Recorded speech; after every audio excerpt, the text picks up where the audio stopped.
Assalamualaikum warahmatullahi wabarakatuh. Halo anak-anak hebat, ketemu lagi dengan Pak Angga.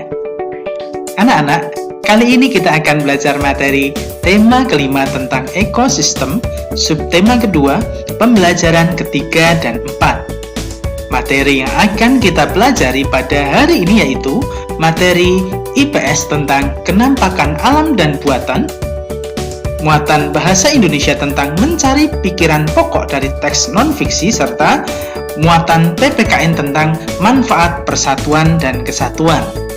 Marilah kita belajar bersama-sama di materi pada hari ini. Perhatikanlah gambar berikut. Di situ ada dua gambar.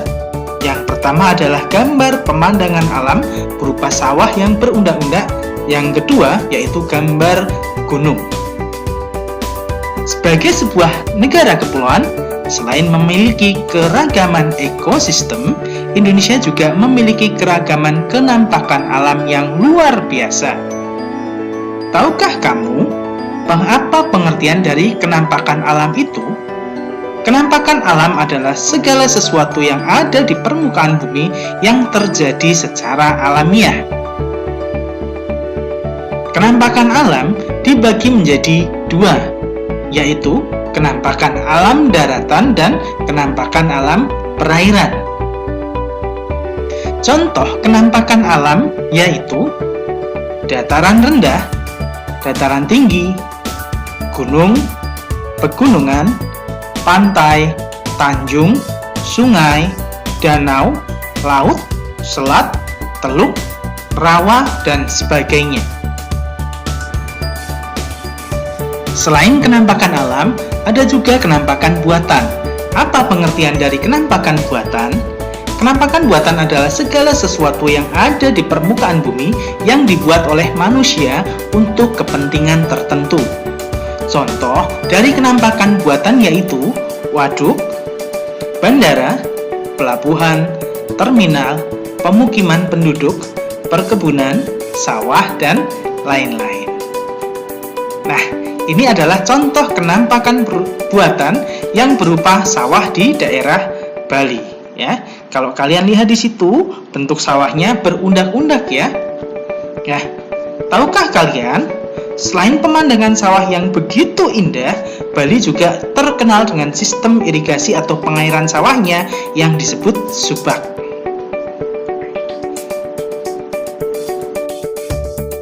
Sistem irigasi subak. Subak merupakan sekumpulan petani di Bali yang mengelola sistem irigasi yang ada di sebuah kawasan persawahan. Kawasan persawahan itu biasanya dibatasi oleh kenampakan alam seperti sungai, jurang, atau kenampakan lain yang jelas terlihat. Satu kelompok subak biasanya memiliki satu sumber air yang mengalir ke sebuah sungai yang melewati atau berada dekat dengan persawahannya. Para anggota kelompok subak menggunakan sistem gotong royong dan saling membantu dengan cara meminjam air, bukan utang piutang. Dengan demikian, setiap anggota harus bertanggung jawab terhadap penggunaan air, juga terhadap petani lain sesama anggota subak. Sistem irigasi subak dipimpin oleh seorang pengatur yang disebut pekaseh atau klean subak. Para pekaseh bekerja sama dengan para kepala desa dan perangkat desa dalam menjalankan tugasnya. Para pekaseh ini diangkat oleh petani, bukan oleh perangkat desa.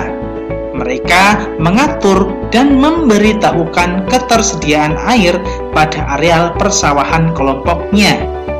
Apabila kekurangan air, sistem pinjam air dijalankan agar semua petani mendapatkan air yang cukup untuk sawahnya.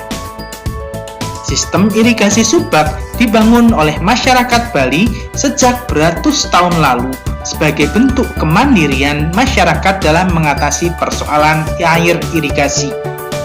Semua persoalan pertanian dibahas secara musyawarah dan perencanaan yang baik, termasuk di dalamnya membahas rencana pengairan, cara menjaga kualitas air, jumlah air yang dialirkan, dan waktu pengairan, termasuk siapa saja yang melakukannya.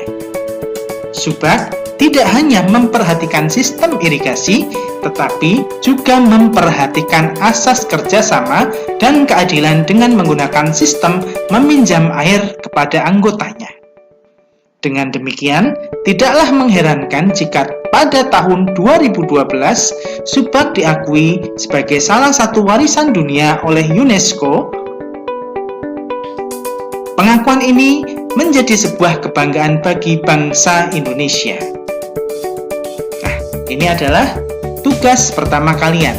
Setelah kalian mencermati sebuah bacaan tentang sistem pengairan Subak ini, maka silahkan tentukan pokok pikiran dan informasi penting dari bacaan tersebut. Kemudian tuliskan pada tabel berikut, ya. Dari bacaan tentang Subak, kita bisa melihat nilai-nilai persatuan dan kesatuan yang ditunjukkan masyarakat Bali melalui sistem Subak. Apa saja nilai-nilai tersebut? Yang pertama adalah pembagian air dilakukan dengan musyawarah. Yang kedua, pembagian air dilakukan dengan adil dan tidak ada yang diuntungkan atau dirugikan.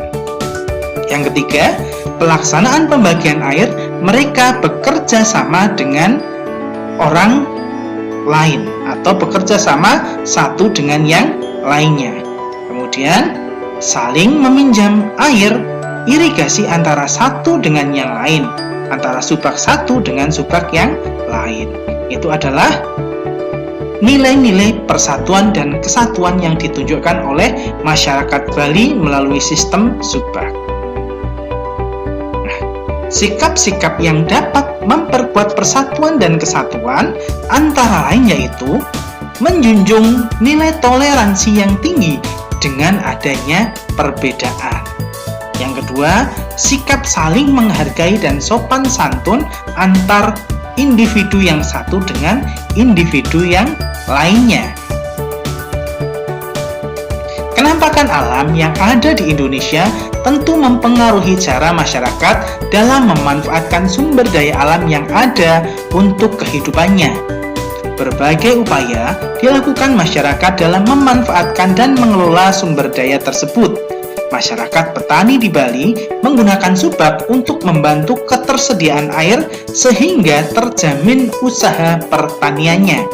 Masyarakat petani di Brebes memanfaatkan daerahnya sebagai penghasil bawang merah nasional. Masyarakat nelayan di Banyuwangi memanfaatkan hasil ikannya untuk diolah menjadi sarden yang dipasarkan di seluruh Indonesia.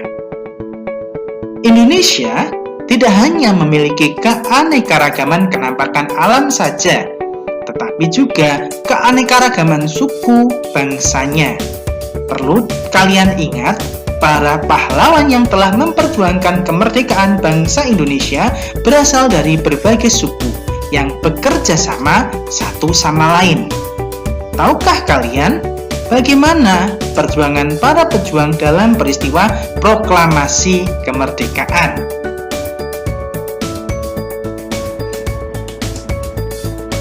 Peristiwa proklamasi kemerdekaan Republik Indonesia. Proklamasi kemerdekaan Indonesia sebetulnya merupakan bagian dari pidato proklamasi yang disampaikan oleh I.R. Soekarno sebagai wakil bangsa Indonesia.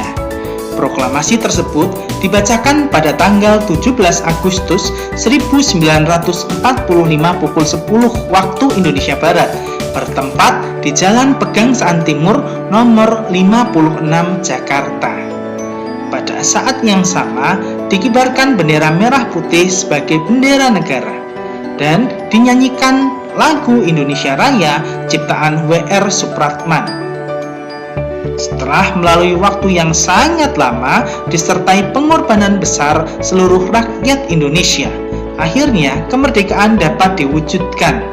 Pada saat menjelang diproklamasikan kemerdekaan Indonesia, tepatnya pada tanggal 16 Agustus 1945, terjadi penculikan terhadap dua tokoh bangsa Indonesia yang paling terkemuka, yaitu IR Soekarno dan Dr. Andes Muhammad Hatta oleh para pemuda pejuang Indonesia. Mereka dibawa dari Jakarta ke Rengas Dengklok, Karawang, Jawa Barat. Tujuan penculikan adalah agar kedua tokoh penting ini terhindar dari pengaruh ancaman dan tekanan pemerintah pendudukan Jepang. Keesokan harinya, kedua tokoh dikembalikan lagi ke Jakarta dan diamankan di rumah Laksamana Muda Tadashi Maeda, tentara Jepang yang bersimpati terhadap perjuangan rakyat Indonesia untuk merdeka. Di rumah itulah naskah proklamasi dirumuskan oleh 3 orang pemimpin golongan tua, yaitu IR Soekarno, DRS Muhammad Hatta, dan Mr. Ahmad Subarjo. Dan dari golongan muda ada Soekarni, BM Diah, dan Mbah Diro. Setelah selesai ditulis, naskah proklamasi diketik oleh Sayuti Melik. Kemudian IR Soekarno dan Dr. Andes Muhammad Hatta menandatanganinya atas nama bangsa Indonesia. Sejak saat itu, bangsa Indonesia hidup merdeka dalam bingkai Negara Kesatuan Republik Indonesia. Melalui proklamasi tersebut, bangsa Indonesia mengumumkan kepada seluruh dunia bahwa bangsa Indonesia telah bebas dari penjajahan. Ini adalah gambar-gambar peristiwa proklamasi disertai dengan teks proklamasi. Ya, ini ada Dr. Andes Muhammad Hatta dan IR Soekarno. Kemudian di situ juga terjadi pengibaran bendera merah putih yang dijahit oleh Sayuti Melik. Ya. Kemudian di sini ada teks proklamasi yang ditulis tangan. Ya. Kemudian ini teks proklamasi yang diketik. Nah, ini adalah peristiwa pembacaan proklamasi oleh IR Soekarno. Kemudian di belakangnya yang mendampingi adalah Dr. Andes Muhammad Hatta. Mengapa bangsa Indonesia perlu melakukan proklamasi kemerdekaannya? Karena dengan proklamasi, bangsa Indonesia mengumumkan kepada seluruh dunia bahwa bangsa Indonesia telah bebas dari penjajahan. Apakah akibat dari peristiwa proklamasi kemerdekaan terhadap kehidupan bangsa Indonesia? Proklamasi kemerdekaan menunjukkan bahwa bangsa Indonesia telah berhasil melepaskan diri dari belenggu penjajahan dan merupakan puncak perjuangan bangsa Indonesia. Melalui proklamasi kemerdekaan, Indonesia ingin mengatakan bahwa bangsa dan negara Indonesia sejajar dengan negara-negara lain sebagai bangsa yang berdaulat. Bagaimana nilai-nilai persatuan dan kesatuan diterapkan pada peristiwa proklamasi tersebut.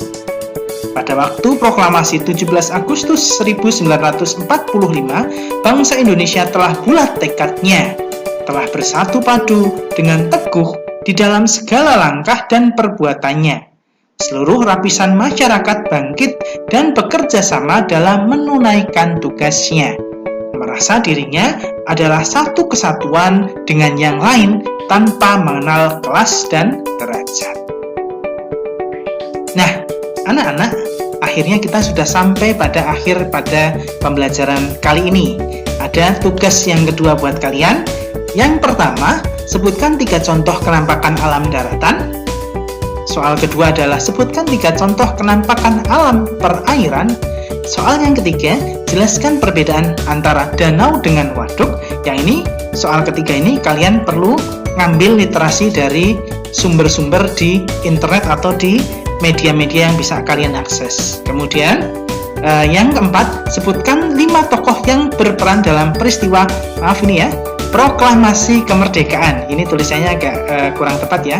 Proklamasi kemerdekaan disertai perannya. Untuk soal yang keempat ini juga kalian perlu mengambil sumber-sumber dari internet atau media-media yang bisa kalian jangkau. Oke? Ya. Itu saja pembelajaran pada kali ini. Jangan lupa kerjakan tugasnya karena sudah ditunggu oleh bapak atau ibu guru kalian. Oke anak-anak, selamat belajar. Tetap semangat dalam mengerjakan tugas. Pak Angga akhiri. Wassalamualaikum warahmatullahi wabarakatuh.